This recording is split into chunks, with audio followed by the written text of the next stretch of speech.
Hey, happy Friday night. So, have you guys ever wondered why your family was listed as Indian in one record and colored in the next? Why your elders say we've always been here, but the paperwork tells a different story? Or why entire communities seem to shift racial categories within a single generation? And who had the authority to decide those labels? Let's talk about it. There is a growing movement of people in this country who are re examining the history of the so called black communities and asking some serious questions. They're asking these questions. You know, these families were indigenous to this land and were reclassified. And before we continue, I just want to make something very clear. I do say so called black, and I do it intentionally. Black is not an ethnicity, it's not a tribe, it's not a nation. It is a colonial label, a racial category imposed through law. It was used to collapse complex identities into a single box for administrative control. It replaced tribal names and regional identities and ancestral designations with a color.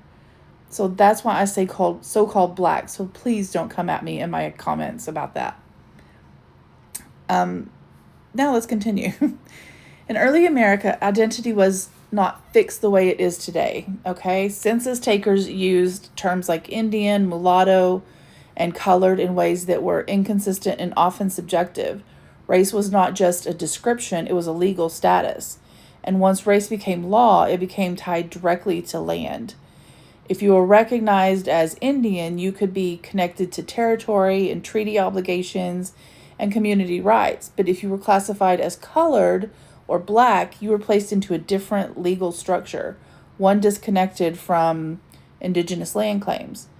Across the Southeast and other regions, there were documented cases where families appear Indian in early records and then later appear as colored or mulatto. Entire communities shift categories within a single generation. But the people didn't disappear, the paperwork changed. Courts relied on written records, and census enumerators simplified complex communities into rigid racial boxes. And once a label was entered into an official document, it became generational. That's why many people have called this paper genocide. In Virginia, Walter Plecker became one of the most aggressive enforcers of racial reclassification in the early 20th century. As the state registrar, he pushed the Racial Integrity Act of 1924 and insisted that anyone he considered to have African ancestry be classified as colored. He pressured clerks and altered records and targeted families who claimed indigenous identity. But Plecker wasn't alone. In Louisiana, there was Naomi Drake.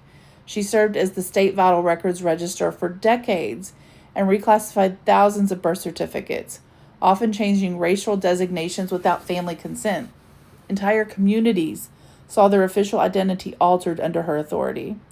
Similar practices occurred in other states, including North and South Carolina, where registrars and local officials enforced rigid racial distinctions that erased nuances of community identities.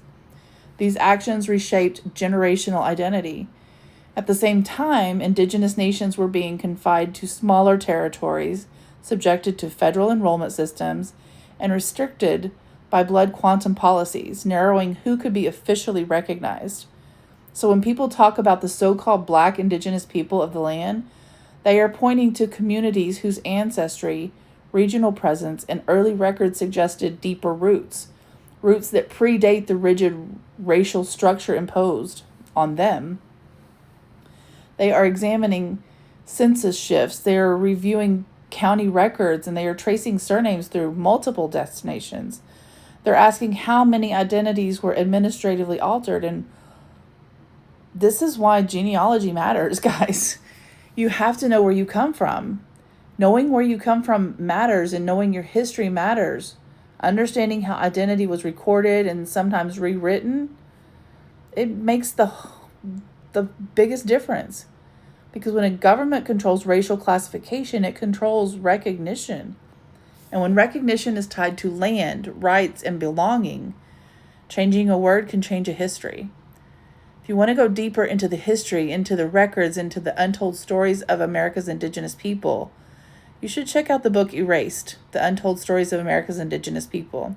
It's by Mark Perkins. It's in my link tree, but I'll also put the link in the captions just in case you want to check it out. I've learned a lot from reading this book. I've learned a lot from reading a lot of Mark's books.